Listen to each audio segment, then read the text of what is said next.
Dr. Africa, how would you start that if I were to ask you to take us back to where we came from, where we used to be, and even where you think we're headed? Is it as grim as I think it may be? Is the past as wonderful for us health-wise as most of us think it may have been? Where would we be? Where have we been? Well, the examination of our mummies indicated we were 99% cavity-free.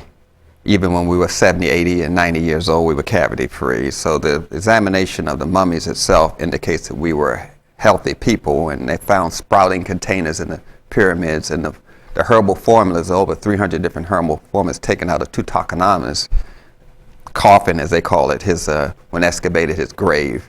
Had this, not only the herbal combination, but the schedule of how to take it, what you call prescriptions today, was taken out of his remains. So we have the evidence that we were very healthy, knew about herbal medicine. We had herbal farms, which the Europeans call orchards.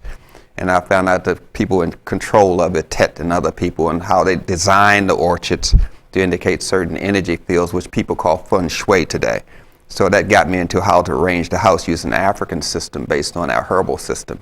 So we were very healthy until we were introduced to what we call a starch and fat-centered diet. Well, I'm going to stop you a minute. Now, before we started the starch and fats in our diet, what did we eat?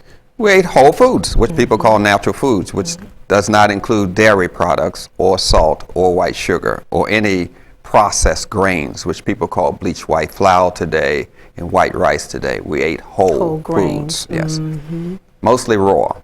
Those in the seed family, and grains ripen early where sweet fruits ripen late. So what people buy in the store is unripe grains, which they call rice and beans, but they're unripe, so you have to kind of cook them to revert that sugar back to its natural state.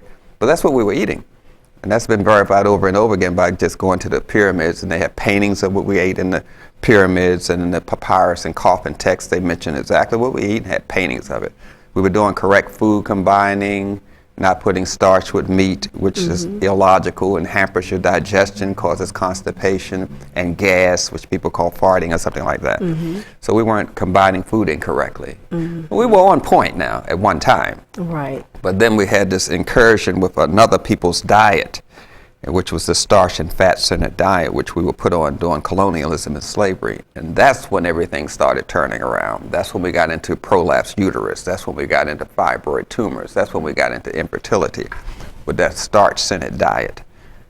Right, and that also leads me to this part too. When we think about slavery, and we think about how we were served, or how what we could gather were the leftovers, all of that wasn't bad, but a great part of it was, particularly when you think about certain meats. Can you explain a little bit about that? Like when you think about things like chitterlings and other body parts of animals that we ate because we couldn't get into the big house to eat other foods.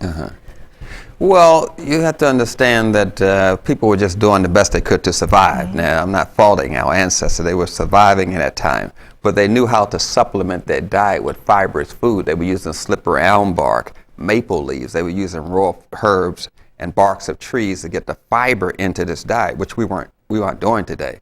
But they knew how to, some kind of way, make this diet more palatable. Sure. So they were eating the insides of the animals because in that system, the Greek system of eating, they believe if you eat muscle, you gain muscle.